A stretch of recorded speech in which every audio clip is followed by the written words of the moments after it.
and welcome to episode 172 of The Pitcher or the Hitter, the podcast by the M-SABR Dynasty League for the M-SABR Dynasty League. I am Cam, Sahil.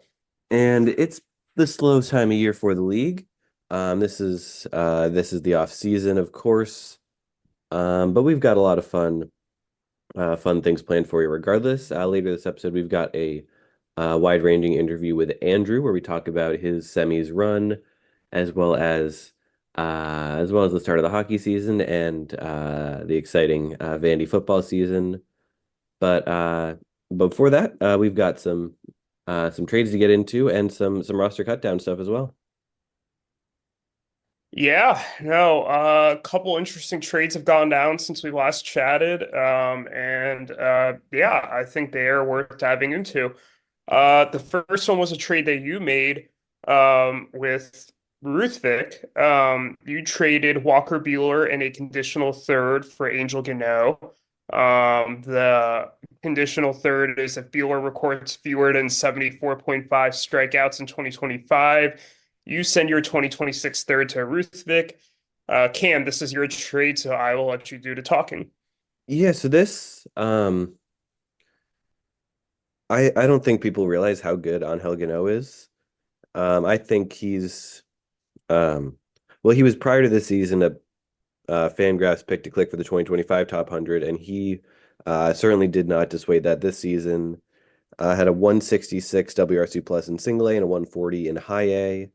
He does not strike out at all, but he also hits for a decent amount of power. He slugged 553 in single A, uh, stole 25 bases over the minors this year.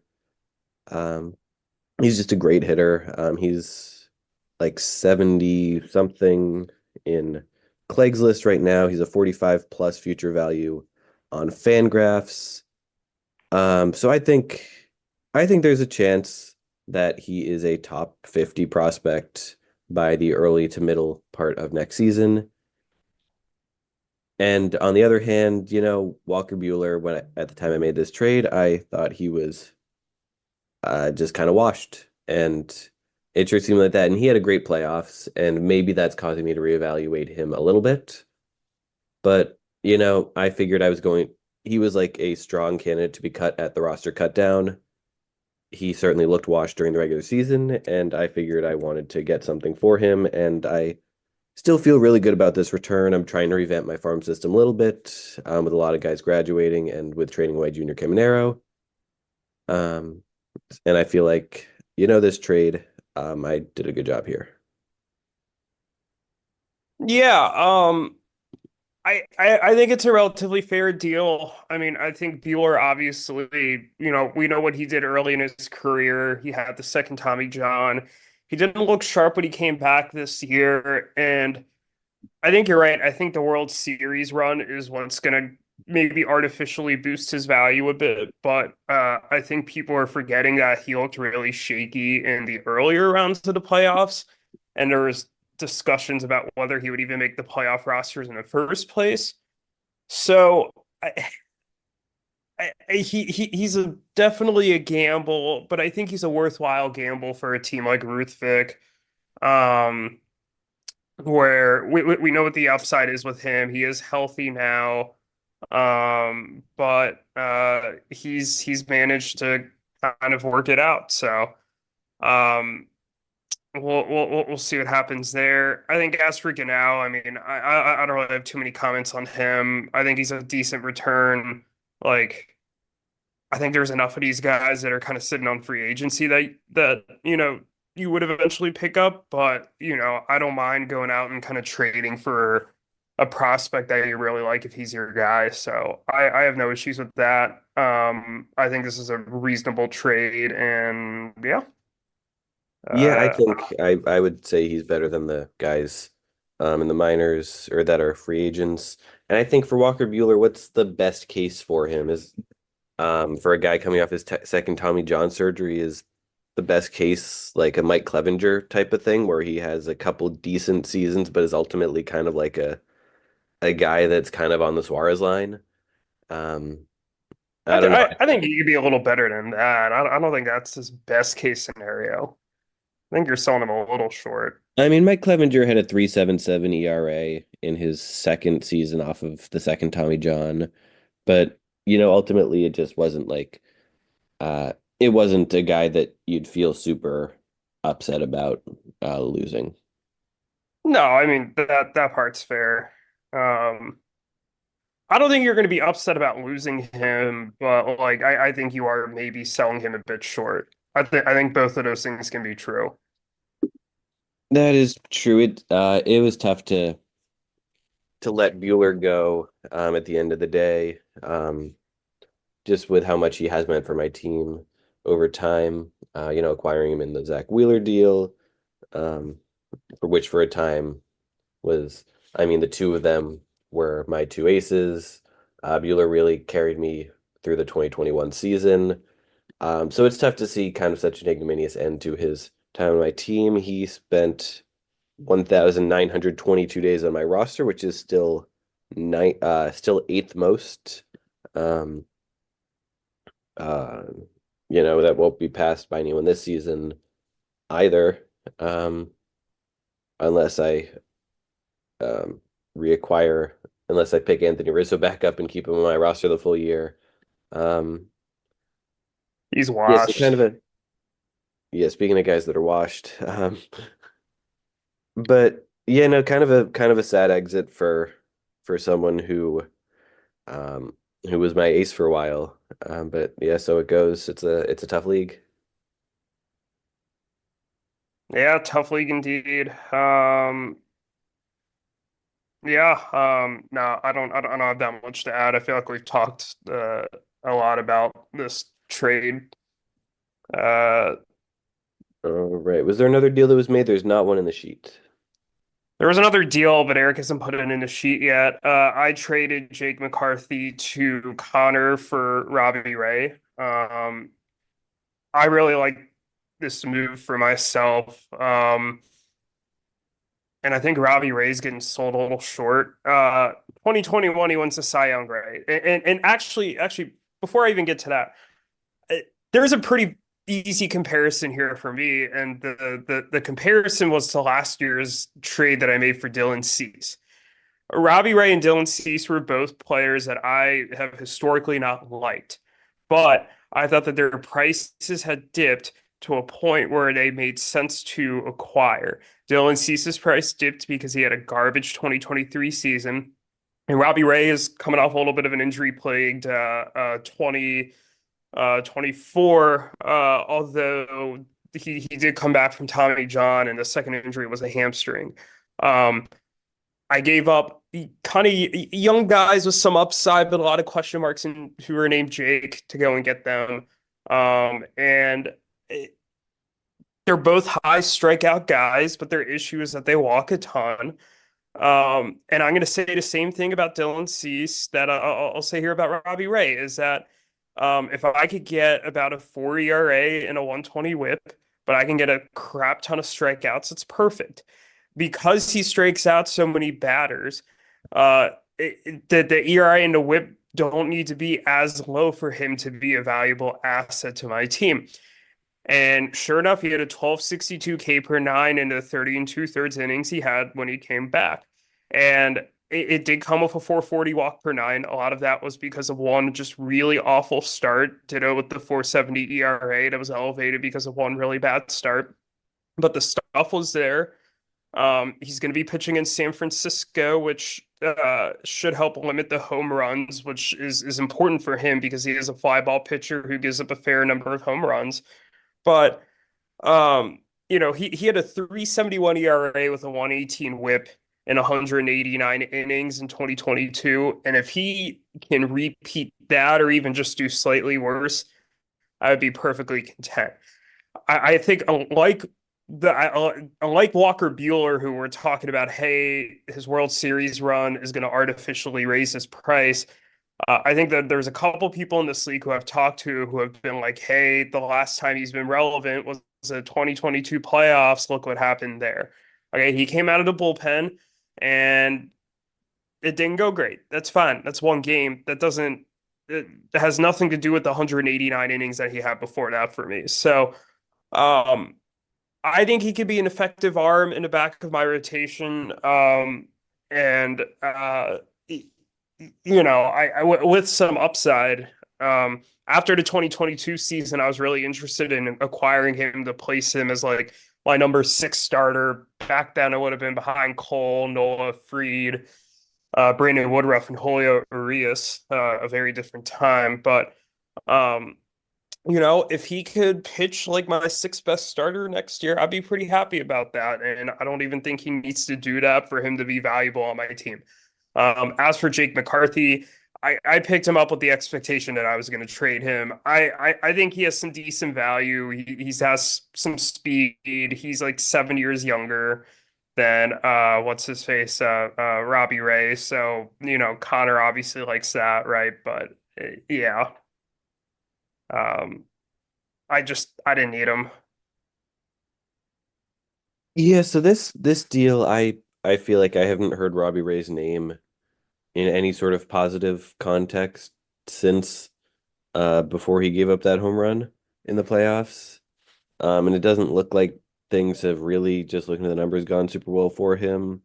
And I guess, It's not the I would encourage you to look more at the Statcast page. I'd encourage you to look more at kind of the individual game logs as opposed to just looking at the ERA as a composite. Um, because I don't think it does him justice. I mean, he's only made 8 starts since then. And largely the numbers haven't been good. He's 33 now. You know, I don't really have a lot to say on him. It's not like you gave up a ton, so I guess it's a fine gamble, but I wouldn't certainly be, you know, um, going around banking on a Robbie Ray comeback or anything like that. Um, yeah, I will say, yeah, as far as JJ McCarthy goes, he's a fine guy. You've already got, do you still have TJ Friedel? I haven't had TJ Friedel in a very long time. Okay, I was gonna say that him and TJ Friedel are kind of redundant, but I guess you didn't have Friedel regardless. I think they're similar guys. Maybe better real life, solid real life players. Maybe um, the outfield defense obviously doesn't matter in fantasy, and maybe some like a 340 hitter with minimal power is a better, or 340 on base with minimal power is better in real life than in fantasy. Listen, I mean, the 25 steals and 26 steals last year, that's a pretty good get for Connor. That's 3 years in a row with 20 steals. Uh, Granted, yeah, McCarthy was on and off the waiver wire this year, but I don't mind him going after him. I think he's a perfectly fine guy to round out your outfield. Yeah, fair enough. No, I think you hit the nail on the head. Um, this is a very low cost gamble for me, and we'll see how it works. Mhm. But yes, do we want to dive into, I guess the roster cut down part of things? Yeah, well, let's dive into the rule change before we do that. So there is a proposal in the chat, um, where we're discussing kind of what constitutes an eligible IL, off-season IL player. So the two options are just players who are confirmed to miss the start of next season, or those players plus players who have missed all of the previous season but are not confirmed to miss the start of next season. Um, and it's pretty split right now. Five people say just the players who are confirmed to miss the start of next season, and four say also want to include players who have missed all of the previous season but not confirmed to miss the start of next season. You are part of that second camp. I am part of that first camp. Do you want to make the case for that second camp? Yeah, so and as I said lower, my ideal situation would just be if you end the season on the 60-day IL, then you're eligible. Just because, that's a guy who had a season-ending injury. Um, that means they ended the season, or they're going into the off season injured. And, as such, that's kind of what I feel this is for. That is kind of how it's been used in hockey. there hasn't not with a ton of scrutiny or anything, but if you're injured during the off season, that's kind of what it's there for. I chose option two though, just because option one, teams don't really announce at this time of year who's going to be missing the start of next season. Um, you don't, unless a guy is like, underwent Tommy John surgery the first day of the off season, there's no real certainty about this. So I figured option B lets this actually be used. No, that's fair. I think for me, the whole point of this was that we don't want to just kind of give people a free roster spot. And I think that there are obvious situations where, hey, guy's on a 60-day IL to end the year, but he's going to be back to start the regular season next year.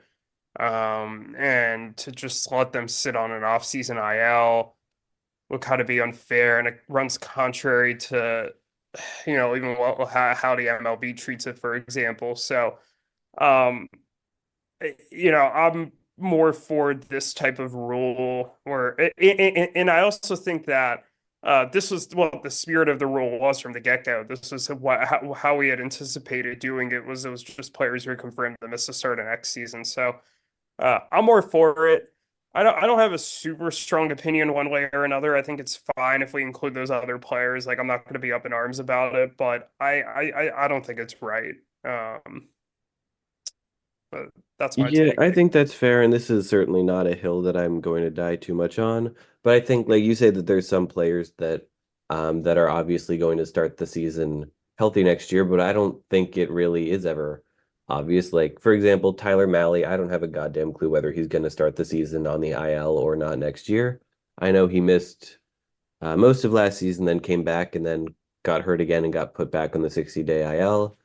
I don't know if I were to say put him on the off-season IL right now, I don't know if it would get called out. Maybe because it's me, there'd be a little extra scrutiny, but I don't know. I don't know if he's going to start the season hurt. No one really knows. There's not really anyone talking about it. I feel like um so it's there's kind of some weird edge cases like that. Yeah, I see. I would just say ignore the edge cases, like, and just be like, hey, uh, this is what is clear, and just go with the clear cases. But And that's certainly fair. I think we definitely as has been established, we have different rules or different philosophies um on injured players and what to do with them. yeah, absolutely. But But I will yeah, figure it out. regardless, there are a couple guys in that spot already. Um, um, yeah, Ruthvik moved Joe Musgrove. Anthony moved Gavin Stone there. I moved Graham Ashcraft there. Um, so it's yeah, we're gonna see whatever it's currently 5-4, like you said. So we're gonna see how this poll goes and react accordingly. Absolutely. Yeah, we'll see. I expect this to be finalized within the next couple of days, and I mean we kind of have to, right, with the cut down date coming on Wednesday, and that's a good segue here to discussing the cut down.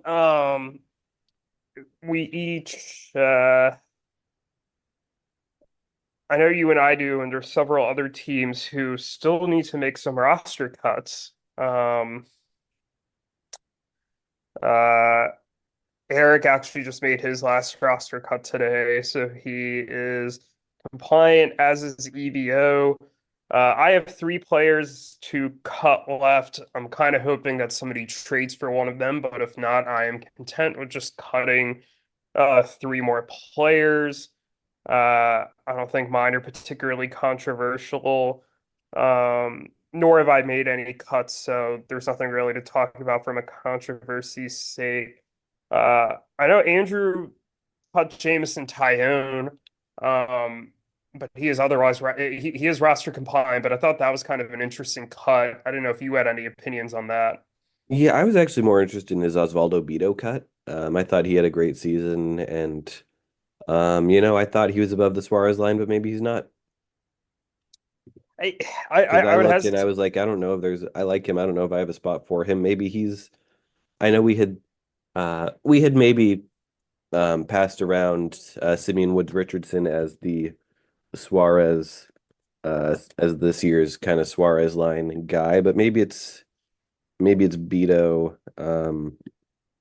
Although Andrew was the only team that did roster him this year, so maybe not. I thought about Beto, and then I was like, oh, he kind of came out of nowhere at 28, right? He had a 3.69 walk per nine. That's kind of high. And he only did this all in nine starts. So to me, it seemed a little more like, hey, this was an interesting nine starts than anything else. But maybe I'm wrong. Yeah, and that's certainly fair. But yeah, Andrew's Yeah, got his cuts. Um, yeah, any yeah. I'll, yeah, I'll I'll speak on Tyone briefly. I thought Tyone had a pretty solid bounce back year, and in a league where I think people are always looking for starting pitching who were coming off of good years, I thought that he might be somebody who Andrew would keep. Although I believe Jake picked him up, so I don't think he lasted too long on waivers or anything. So um, yeah, uh, he'll be interesting to see. I'm not expecting him to like break out and have an awesome year next year or anything, but I thought he was a quality depth option that I'm mildly surprised Andrew didn't keep. yeah, I think that's fair. Looking at this, yeah, Eric dropped Mike Yastrzemski, who I guess has been on and off waivers all season, but was kind of a star of the early podcast era. Um, Yeah, Anthony dropped Jesse Winker, who had been on his roster since May. Uh, really solid year for Winker, although maybe not as good down the stretch as after getting traded to the Mets as he was during the start of the year. But yeah, certainly a guy that I'm surprised to see got cut and could find a home elsewhere. I think it really depends on where he signs because like I think part of his issue was when he got to the Mets was he didn't have an everyday job, whereas the Nationals who weren't competing gave him those everyday at bats. Yeah, that's certainly fair. Yeah, we'll see where he ends up. And I know there's one more that you want to talk about, at least that is Alex cutting Ben Rice. You mentioned that in the chat. Yeah, it was a little more of a meme, I'd say, that like, oh my God, how dare Alex cut him because Rice did have a bad season. Now he becomes interesting if the Yankees don't go out and sign a Christian Walker or a Paul Goldschmidt or a Pete Alonso and they rely on Ben Rice at first base, or maybe they sign somebody who like can play some first base, but they're not really expecting to get too much playing time out there. Um, but I expect the Yankees to kind of go replace it, but I think Ben Rice has an interesting bat, and I'd like to see them give him a little bit of a shot. I just don't know if it's actually going to happen. Yeah, we'll see. Yeah, I doubt it. I mean, yeah, they were playing John Birdie at first base during the playoffs, so anything can happen. But He wouldn't be the first player to have kind of a mediocre rookie year, but the teams like him, and then he goes and off and uh kind of figures it out. But um there are a couple more teams that need to make some cuts. Alex has four players still sitting on his IL. Um, he has just a long list of bats, and I'm curious if maybe he starts to cut a couple of them to make some room here. I'm thinking of guys like MJ Melendez, after the big trade for him at the beginning of last year, if maybe he ends up being a roster cut after he didn't have a good year, so he could make room for some of these guys or Matt Waldron. I'm not sure why he's still rostering Matt Waldron. Um, but he has some interesting decisions coming up. he does, yeah, and he announced a trading block since the last time we recorded. He put some interesting names on there. He put the number one pick as well as Xavier Edwards, Jaron Duran, Rafael Devers, Marco Luciano, Reese Hoskins, and the Ass Man himself, Javier Assad. Um, yeah, so it's a mix of guys like Luciano who, maybe they cut a bait on, or maybe not, versus guys like Devers or Duran, where, yeah, not obviously not cut candidates, but perhaps trying to make some moves in order to clear space regardless, and get a good return. Yeah, absolutely. My maybe hot take is I think Jaron Duran is almost a lock to be on somebody else's roster next season. I could see it. I mean, I definitely thought I had sold high on Duran last year when I traded him to Alex, and I was wrong about that because he had a fantastic season this year. But yeah, I could definitely see Alex trading him if he feels like it would be a trade high.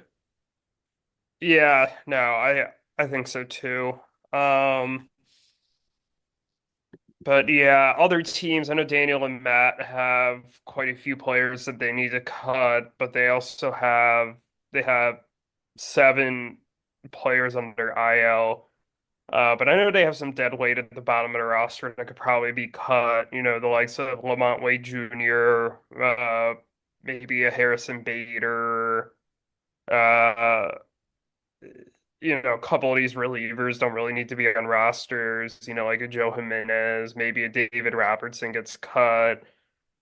Frankie Montas didn't have a good year; he could get cut. So some of those guys maybe could get cut to make some room. So, but they have some interesting decisions coming up as well. Yeah, no, certainly. And the other team I wanted to mention, Ruthvik has 6 cuts to make, and he was the other team who put out a trading block. Let's why don't we read his block in his notes? Garrett Mitchell, who he says has a clear path to playing time next year. Had 8 homers, 11 steals, K rate lowering. He had a good season. I could see a team buying in on him. But maybe not. He's an interesting name at the very least. Michael Garcia is probably a cut. Um, Joey Loperfido is probably a cut unless you're really kind of needing to round out your roster. Justin Henry Malloy uh, could be a fit for a rebuilding team, but probably a cut. Noelvi Marte, had a really rough season this year. We'll see. I mean, he had the steroid suspension. He's a guy that I could see Terry Francona, taking a liking to and helping turn his career around. But, is he rosterable right now? Who's to say? Um, he had a 248 OBP this season. That is dreadful. I, Uh, I, I still think he's interesting, and I think if somebody buys him, they're going to get a nice player. That's my take. um, Edwin Uceta, reliever, had a great season, but like this time of year, these holds guys, how rosterable are they? Unless you're like an elite guy who's guaranteed to get a ton of holds. Um, Ryan Nelson I think he maybe, oh no, there he is. Uh, you know, Suarez line type of guy. He's been on and off of major league rosters. I will see which side of that line he falls on.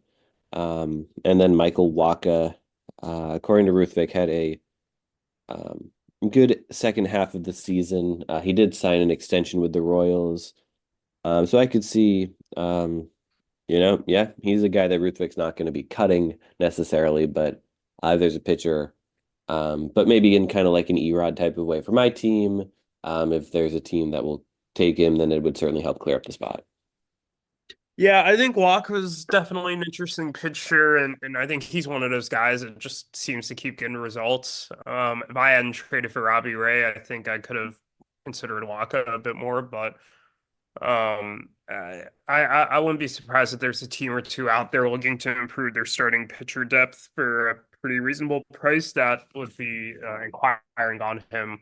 I know Ruthvik said he was discussing a package deal with Noel V. Marte already, so I wouldn't be surprised if he finds a taker for him if he's particularly motivated to move him. But if I'm Ruthvik, I'm not entirely sure I'd want to really move Noel V. Marte. So um, we'll see what direction he goes with that. Yeah, I agree. But yeah, he's definitely got some cuts to make. And I'm sure, yeah, some of those kind of interesting guys will be cut. I can't believe his his team logo is still Joe Panic after all these years. I didn't realize that, but I love that. That's great. hmm but yeah, any other teams just kind of looking down the list of cuts. Jake has at least as of when you calculated this, had 7 cuts to make. He looks like he's down to He has 4 4. now. I think that Yeah, Sean Noel's probably a cut. I know he's been shopping Andy Pages. Um, and, and Kate Povich as well. I'm not expecting him to be able to move Povich, but maybe somebody wants Pajes. I think Pajes is still an interesting enough player. I don't know if Jake's gonna find the price that he wants for him, and I almost think that Jake would just be better off gambling on Pajes. Uh, just kind of figuring it out with the Dodgers. What's always a risk with the Dodgers though is that somebody like Pajes just gets buried in the same way that Miguel Vargas did. And while maybe or playing even time, worse, traded to the White Sox in the same way Miguel Vargas did. right, right. So, but something like that could happen. But how long are you willing to roster him while waiting for him to get consistent playing time? Yeah, fair enough. And that's the thing that not a lot of teams can afford to do. Well, especially if you're a team that's looking to win now, I think if a team like Daniel and Matt wanted to trade for him, I think it would make a lot of sense, right? But like I don't know what talks Jake has had about Pajes and what his goal for Pajes is, but um, this is a really just as an aside, this is a really interesting team in the to kind of see what they end up doing in the off season because. I know that Strider and Acuna are coming back from the injuries, although the sense I get is Strider might not be ready for opening day itself, but maybe shortly thereafter. But I don't know. It seems like this team could definitely, make some moves to accumulate some depth. So I'm curious to see how this one plays out. Yeah, no, absolutely. Yeah, any other teams we wanted to single out here before we move on? Uh, Yuki has 5 guys sitting on his IL. I expect some of these guys just to be cuts. Like Tyler Wells should probably be a cut. Um, I think he has a couple other guys that are just. Oh no, he has 8 IL guys. He's got some difficult decisions, I think, because like he's gonna want to definitely activate Riley and Varsho and Junko Lee and Pete Fairbanks and Kyle Harrison and Max Meyer. Maybe he cuts Paul Sewald and Tyler Wells, but like there's probably I think he's got a lot of guys that he wants to keep, and I think he's gonna have an interesting time figuring out who to cut. Yeah, no, I think he really might. That's 5 guys, a lot of guys to cut. Or 8. He's gonna have to cut 8. Oh God, 8. Yeah, that's even more than 5. Yeah, and I've got 3 cuts to make here. Um, and it'll be definitely not easy ones to make. And you've got some to make as well. It's gonna be interesting. Yeah, absolutely. I wouldn't be surprised if a trade or two happens before the cut deadline, but I also wouldn't be surprised if some people just are just kind of willing to bite the bullet and make some of the difficult cuts as well. hmm No, certainly. But yeah, anything else that we wanted to mention here before we get into our interview? I can't think of anything now. All right, perfect. Yeah, we'll be right back here with Andrew to discuss um to discuss his semis run. Catch you on the other side. What a good place to be. Don't believe that. You speak a different language and it's never really happened to me. Don't believe that. Oh no. Cause it's never really happened to me. No. It's another night out with a bus. Following in footsteps over All right, we are back now with Andrew, owner of Semifinalist Happy Hour. It is not currently a happy hour for your hockey team, but pretty happy season overall for Happy Hour. At least, how are you doing? Yeah, I'm doing well, all things considered. Vanderbilt's back in the AP poll. It's a good time to be down here, and it's good that I have an out as Michigan kind of stumbles in college football. It's good to have a team, surprisingly, that's on the winning side of things, despite my hockey team, like you said, not starting out too hot. But I think it was a good year for Happy Hour and a good rebrand too.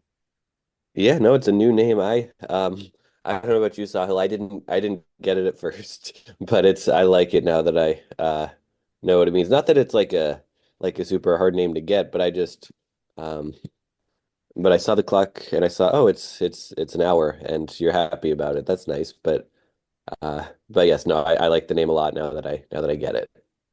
And the logo's a bit involved, but I had a good time thinking about, okay, who's the core of the team? Who do I think is going for? And then we'll put the clock at Hap and make it Happy Hour. How about that?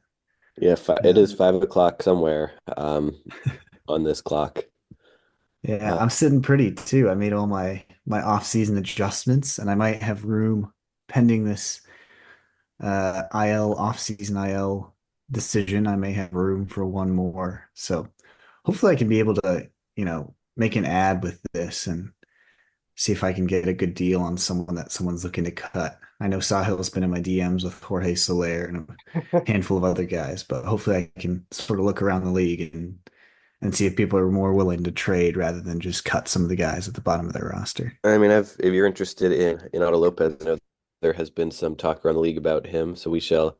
If you're interested, send a DM my way. But yeah, I mean, yeah, great season, and you are really set up nicely. Yeah, not having to make any more cuts. You did make your cuts already. Yeah, there were some difficult ones in there. Looks like who did you cut? It was a lot of like short-term guys. It was like Jameson Tyone, who like really ended the season strong. It was a lot of guys that were like really solid contributors for my team down the stretch, like Aroldis Chapman, but at the same time they weren't really players that I saw making an impact long term, so much as just some of those guys that are nice to have for a few months that keep your team up in the midst of injuries. And my team sure was injured down the stretch. I went into the playoffs without Lodolo, without Grayson, without Jordan Romano. I was out without, I mean, he only threw 13 innings the whole year. So hopefully we can come back a little stronger next year around a little revamped bullpen. And I don't know, revamped starting rotation too. Ryan Pepio, Yuri Perez comes to town. Should be a lot of fun.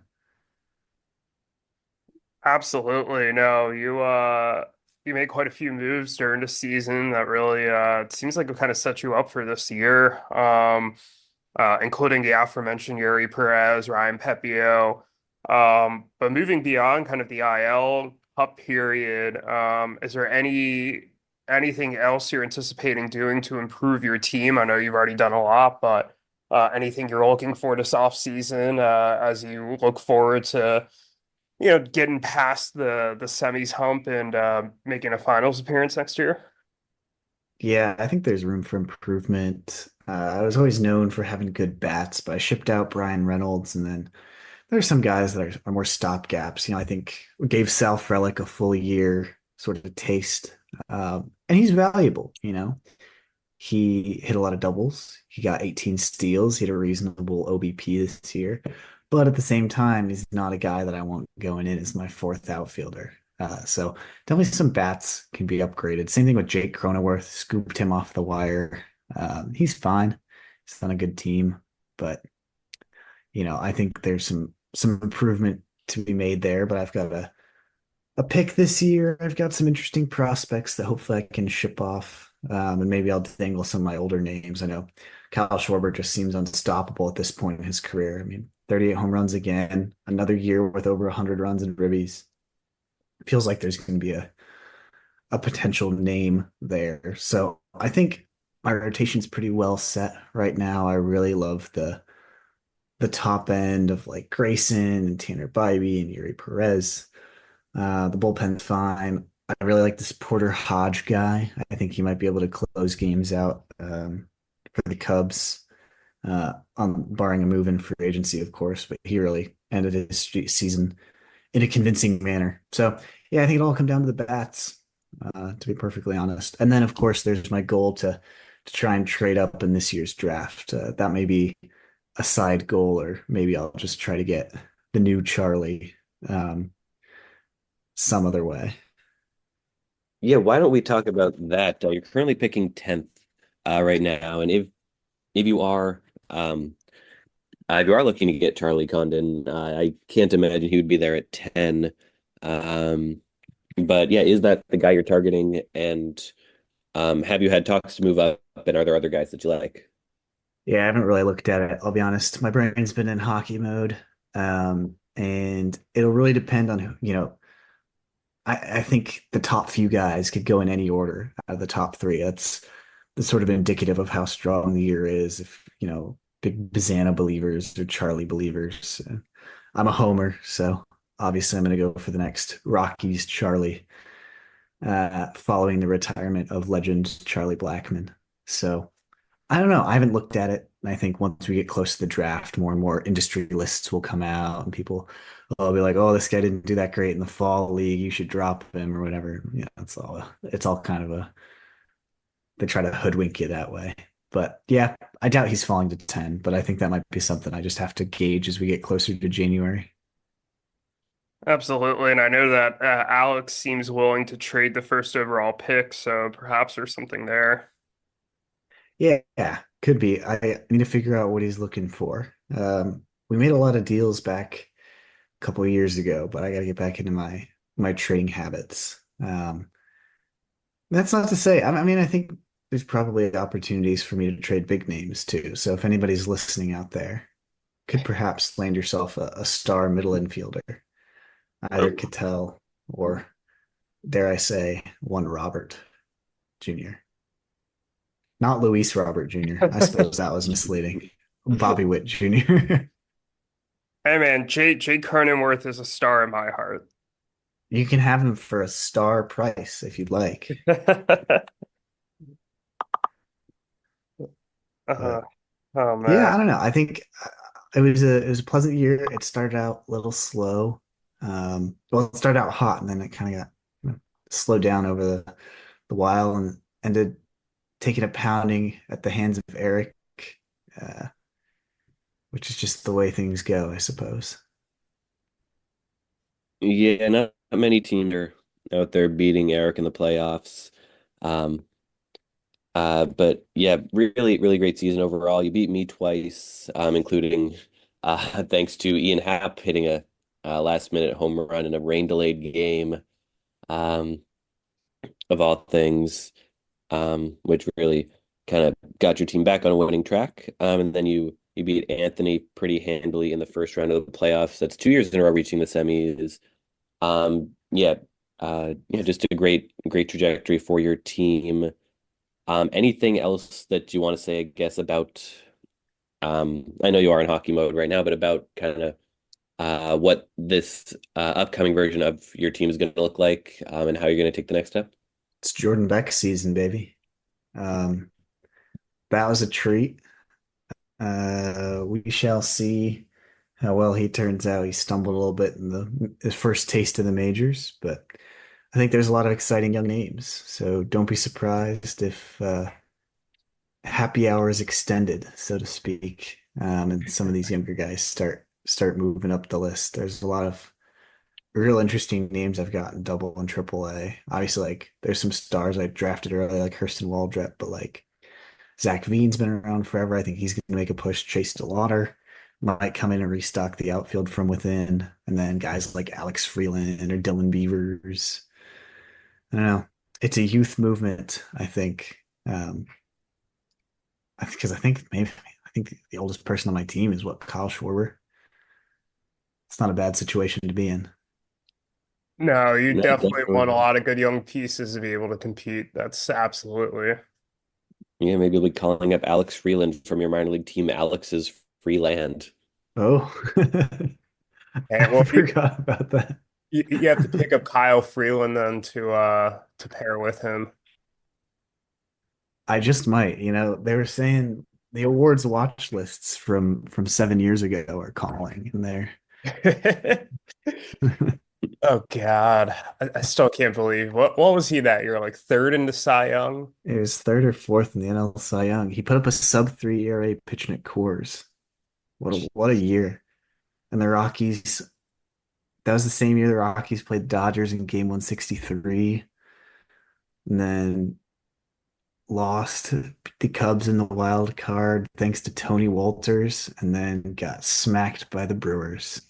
I What a remember us all time. watching that game together. I don't know if Andrew was there, but whose I don't house? think we knew Andrew at that point I yet. wasn't yet. No, that was the first semester of my freshman year. And I joined M-SABR after meeting Greg in a class the next spring. And I remember being really hyped because we just extended Nolan Arenado on this super max deal.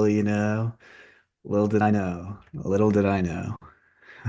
That's right. Because the first time I met Andrew was not at an M-SABR meeting. It was at when we were all playing baseball down at Elbow Field one day in the spring. I feel like that was all M-SABR I people. guess it was an M-SABR meeting of sorts, but I think Yeah. the No, first my first impression of Cam was Camson Arroyo. games. Pretty sure the first time I met Andrew in person was when he came to visit me in Charlotte.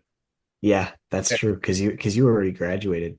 I Um, had, Or yeah, you well, must have I been there think that day, actually I Sahil, think you right? probably had played when we played softball, but I didn't know you. I yeah, wasn't I wasn't entrenched enough. that sounds right. All right. But yeah, we promised some hockey talk here too. I know there have been rumblings of another episode of Who Cares You Suck in the pipeline. I don't want to confirm or deny that. I don't know if you want to confirm or deny that, Andrew. Oh, I'll confirm that there have been rumblings. Um, that seems a Oh, pretty harmless thing to confirm. But yeah, we've been talking about getting a new pod out there. It's all a matter of getting everybody motivated and available at the same time, which has proven difficult. that's true. It Um, proved difficult for this also, but we've done it, and there's been, I mean, yeah, a lot to talk about. There have been three or four teams that have been just really looking like standouts so far this year, and it has not been the usual suspects. Yeah, well, not to toot your own horn, but you're one of them, I would say. There's three undefeated teams so far. We've got Greg at the top with 3-0-0 to open the year, and then Ruth, Vic, and Cam both 2-0 and one tie. Um, yeah, not what you'd expect. And then two, I don't know, two perennial contenders at the bottom, with myself and Evil. Evil, the only team yet to pick up a win this year, which has been really, really strange. Doesn't I look don't like they're going to think pick one up this week either. the Roto doesn't really reflect that, I don't think, though I'm not the Roto expert. Yeah, they're kind of middle of the pack in Roto. I know they were number one in Roto week three, but still managed to lose. Oh yeah, that was against me. That was a really weird week. I really thought they were going to take it out, but pull off the Sunday upset. But somehow everything worked out, and by one hit, I escaped with a win. But Hmm. yeah, a whole slew of 1 and 2 teams. There's 6 teams that are 1 and 2 this week. So things are still shaping out. It's still early. I think you can't really tell where everything is till like week 8. So very, very early, and everybody's trying to figure out, who's actually good this year, who's hot, who's cold, what I don't know what teams are even good right now. It's hard to tell. Winnipeg looks like a wagon. How long will it last? I don't know. TBD. You could say the same thing about Greg. Is he primed for long-term success? Possibly. But I couldn't tell you. But his team is certainly coming out with a passion. I know that's making him feel a lot better about missing the playoffs last year, considering that his team is looking hot out of the gate this year. I mean, he's dominating everyone. It is not particularly close, and good teams too. It's not like he's just beating up on bad teams. Yeah. Yeah, he beat me. He handed me my first double-digit category loss. I had gotten 4 years in the league without one. And now the only teams that have not been defeated double-digit categories, here's a little trivia fact, are Alex, Parker, and Evil. Hmm. A little fun fact for you. That is a fun fact. Yeah, surprised about Alex, but he's just been a very, very steady team. And I mean, he has won a championship, so it shouldn't be too surprising. But yeah, not to lose by 10 categories, that is kind of crazy. Yeah, and I guess it's harder to lose 10 categories now that we've condensed to 11 total categories, but still still very possible. And Greg, I think all of his wins this year have been double digit categories. So when he's winning, he's not winning close ones. Yeah, 10-0 to 1 and then 2 10-1 wins. That is crazy. And yeah, against you, against Sahil, and now he's uh beating Zach Betron, who's going to be 1-3, but really has not deserved to be 1-3. Kind of like last year too, just a lot of bad luck with that team. Yeah. Zach Betron did his loss last week did hand, and I'll give a correct congrats here to Sully. Handed Sully his first win as an owner in this league. It took a while for all of the new owners, I guess, to really get their team stabilized. It's good to see Sully picking up a win in week 3. I think he might pick up a win this week too. Oh, is he? Oh, that'd be huge. But yeah, I know we're all rooting for him to turn around a team that was just a little bit neglected on the way out. But let's do that hockey. Oh yeah, he's beating Yuki, who is putting up an atrocious goalie week. Oh dear God, 7-7. I've never seen a save percentage that bad, I don't think. He might be contending for the anti-record. Yes, if things hold, that would be the anti-record for save percent at 77.5%. Jesus. Incredible. But Evil put up a 6.4 goals allowed average in the first week of league history, thanks to Tristan Jarry just having it rough a couple times in a row, which sparked the whole Jarry debate 3 years ago, 3.5 years ago. Man. And yeah, Easily. Jari has certainly had some ups and downs since then. A lot of downs this season. Way back. Hence, yeah, certainly part of Evil's rough start. If one of your um, guys who's supposed to be a cornerstone goalie, you kind of ride the ups and downs with them. I mean, that's kind of what happened with Ruth Vick last year. He went where Stuart Skinner went. That's true. And now, I mean, Tristan Jarry's not even on Evil's active roster right now. He's on the conditioning stint in the AHL. So he's on the non-prospect in the minors, which is surprising. Probably won't last too long, but nice for Evil. At least they have Ilya Sorokin to sort of weather the storm, and he's been excellent in the young season. Hmm.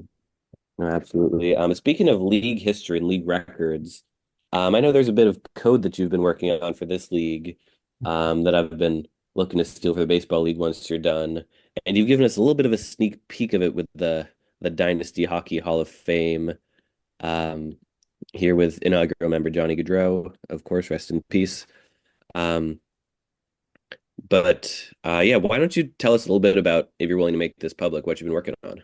Sure. Yeah, I really got bored, I guess, towards the end of the summer, and I thought, who on my team has scored the most points? It's easy to think about and be like, oh, probably Artemi Panarin. But looking at the regular season records didn't mean too much to me because, the regular season doesn't encapsulate the whole fantasy hockey season. What if I left him on the bench one day and he scored a hat trick? Well, those goals shouldn't count towards my team. So I found a way using there's a Python package that is able to scrape data from the web. So I built a little web scraper that contains the matchup results of every matchup in our league history. and I started concatenating those over every regular season matchup.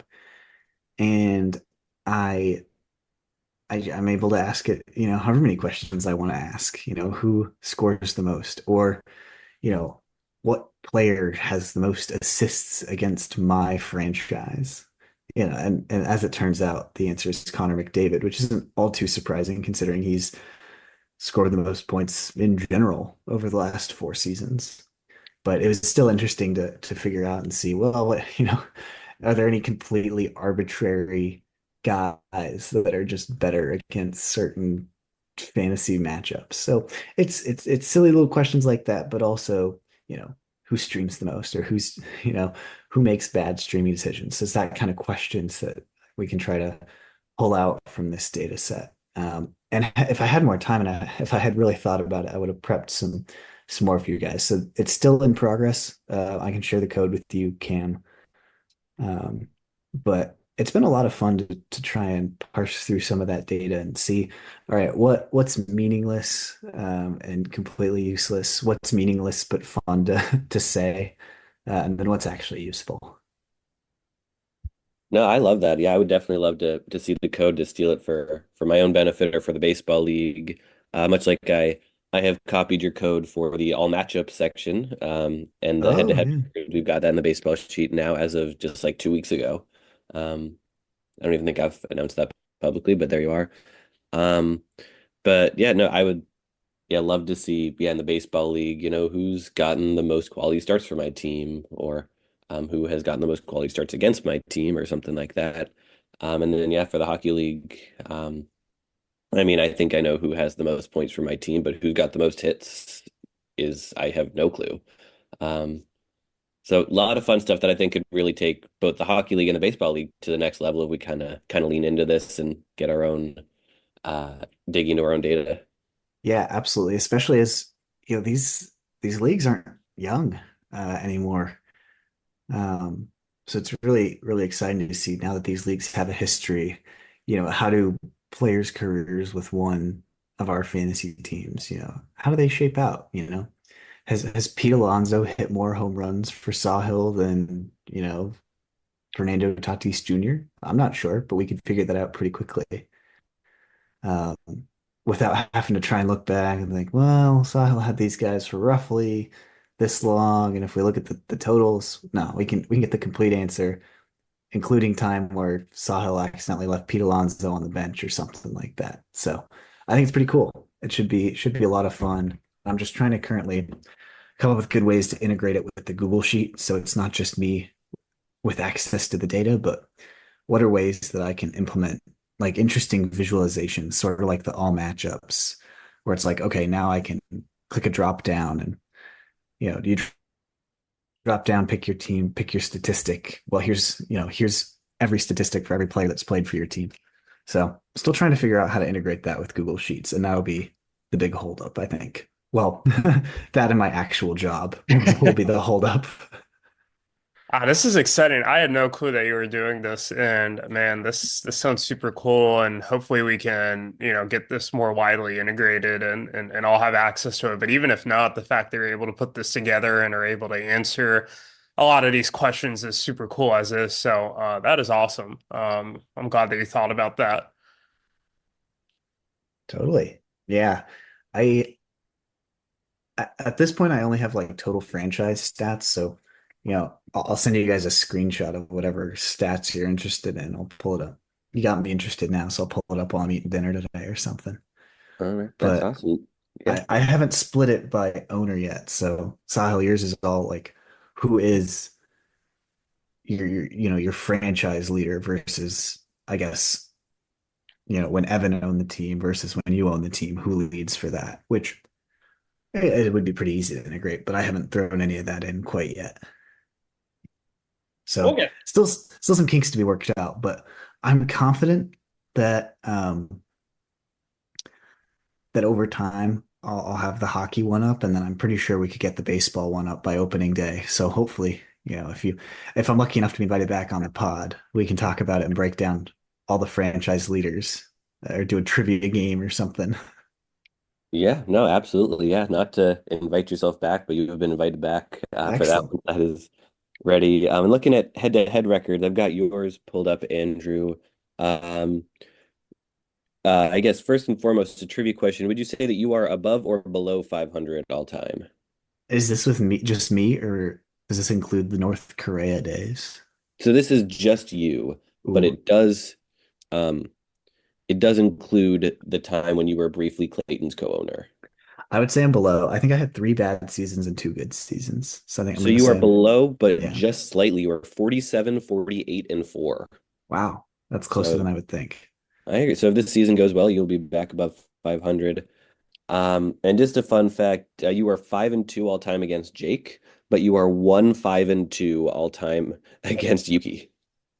Yeah, he's got my number. I can't beat that team. And I think I don't think I've ever beaten Sahil. Um, That is correct. You are 0-9 against Sahil. gosh, and I think I've only beaten Eric once, and You are maybe I've two tied and him ten once. against Eric. I've beaten him twice. We Yeah. take those. We take those. Yikes. Who am I the best against? Am I the best against Jake? You are the best against Daniel. You are 8-1 against Daniel, Oh, we take those. Okay. and 7-2 against Anthony. Yeah. Wow, maybe that's bias. Um, man, that's bias. But I like going into any matchup with Anthony. I feel better than going. I mean, I'm doomed if I go into matchup against Sahil or Eric, but most people are in general. So Nice one. One of your wins against Eric was when you were co-owning with Clayton in 2019. no Um, way. and then it looks like your only other win against him Was in would the have. was in the playoffs last year. It was, yeah. Yeah, because I remember that was the most improbable Sunday comeback. That's right. The two teams that have ever beaten Eric in the playoffs are in this room, and neither of them are Sahil. Wow. How many I put okay, so I played Eric in the playoffs, I think only once, maybe twice. I don't remember. I know definitely Um, once lost him in the finals in 2019, but I can't think of any other time I've played. Looks like that was the only time. Yeah. Okay, Hmm. there Wow. you Yeah, that's kind of fun to think about. I'll have to dig around the dynasty page. But yeah, that's always fun to think. I guess I don't know, I'm sure you guys have looked at the head-to-head records. A little bit, but there's a lot of fun stuff to be mined there for sure. But yeah, it's always fun to see how the rivalries go. Like Cam, I mean, you're 7-3 all time against Greg in hockey. It's got to feel pretty good. It does. I mean, the back-to-back weeks, rivalry week, and then first round of the playoffs, felt as good as with Greg's whining, I could feel under those circumstances. Yeah, and Sahil, you're 4-1 against Ruthvik. go. I I think like that's that. your most lopsided opponent. Actually, it is. Yeah, your most lopsided opponent is Ruthvik. Although you're 1-4 against Cam, so I gotta think turn I that beat you at the around. beginning of last year, and did I lose to Ruthvik in the playoffs last year? Or am I Uh, making that up? let me see. And this is fun. You I am you 1-6 did. and 2 against Alex in hockey, but 7-1 and 1 against him in baseball. Yep. First round was Ruthvik beat you 6-4 to 1. Yeah, I remember that. I thought I had a decent chance of winning, and he got me good. Yeah, he cooked. I mean, He cooked he last took year. it to a close finals matchup last year's, and I mean, he's off to a way better start this year than I am, so he's doing something right. Yeah, he is cooking. That is for sure. But yeah, love looking at the data like that. No, absolutely. Yeah, definitely a lot of exciting stuff here. Yeah, anything else you wanted to mention though, Andrew, about baseball or hockey or life in general? Uh, Geez, I don't think I've got much. Yeah, I knew I told myself earlier today that I would get out that Vanderbilt was back in the AP poll. I of course was at the Bama upset, and I never in my life would have guessed the best college football game I've been to would have been at Vanderbilt. Um, so it's kind of sad, but it's okay, I think. Um, that's all how it turned out. You got a Michigan win over Bama and a Vandy win over Bama in the same calendar year. I don't know how you beat that. Yeah. That's true. That's true. I think Vandy versus Bama would have come in second had I ever seen Michigan beat OSU in person, but Oh, I'm sure Yeah. sadly, still waiting for that day. it'll happen one day. I hope so. God, I hope so. God, I don't know if I'll ever be able to, as a non-student, afford Michigan versus Ohio State tickets ever again. Yeah, it's just That's the barrier there. Yeah, those maybe in tickets. the playoff. I wonder if the playoffs would actually be less expensive than like a Michigan home game. Because I'm not going to the toilet bowl. Yeah, they might, there's a chance, a 6-6 or 7-5 Big Ten team will occasionally go to the Fenway Bowl. So I've been thinking about that as a possibility this year for Michigan. Oh, I, you I, know I my dream. It's not my dream. It comes to me in a dream, and I don't think it's actually my dream. I keep having this dream where Vanderbilt is playing Michigan in a bowl game. And I've mentioned this to a couple people, and they're like, "Oh, well, you'd root for Vanderbilt, right?" I'm like, "No way." Hmm. I Yeah, would feel of course no way. conflicted, Gotta root for the undergrad. but I would absolutely root for Michigan.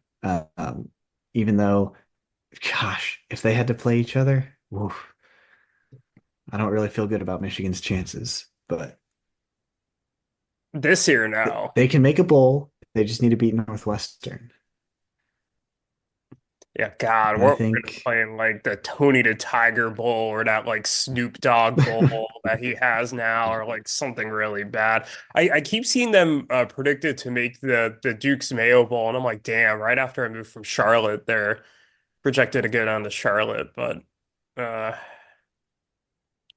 yeah, that would be cool. it would be cool to see Sharon Moore get Mayo dumped all over him. Or maybe Orgy. Orgy would be fun to see Mayo dumped all over him. I'm trying to think who would actually embrace it. I feel like Sharon would accept I think um a Mayo bath. I just wish we got to see Harbaugh take a Mayo bath. I'm glad Harbaugh's tenure ended the way it did. Oh, I'll say that. I I'll do go out too. on a limb, Sahil, and I'll say that I'm glad it went out the way it did. Sort of with a perhaps not with the asterisks attached, but I am so stressed for to have to face him for the first time in a while in 3 weeks when the Ravens play him. Uh, yeah, he's cooking some fun stuff. Have you seen those videos of him? oh yeah, Complete aside, this probably isn't making the final cut, but have you seen him like get in the locker room to sing for "He's a Jolly Good Fellow"? I have not, but I need to see Oh that no. immediately. Oh, that's funny. Oh my People are God. like he's somehow got a locker room full of grown men singing for "He's a Jolly Good Fellow." Oh God. What a guy. I miss him every day. Yeah, he's a funny man. He is a hoot. He is. All right, but this call is going to cut out in about 2 minutes here. Um, yeah. We could do a quick wrap, I guess, if you need a wrap for my segment. Probably. Um, You might not, honestly, but yeah, this is as good a wrap as any. word. All right. Well, thank you, Andrew, for coming on. Best of luck the rest of this hockey season, and best of luck the rest of Vandy's football season. And I'm sure we'll talk to you again before the start of baseball season, so we won't wish you luck in that until next time. All right. Thanks, guys. See you real soon. Yep. See you soon. Leave me alone, Mrs. Vanderbilt. I've got plenty of time of my own.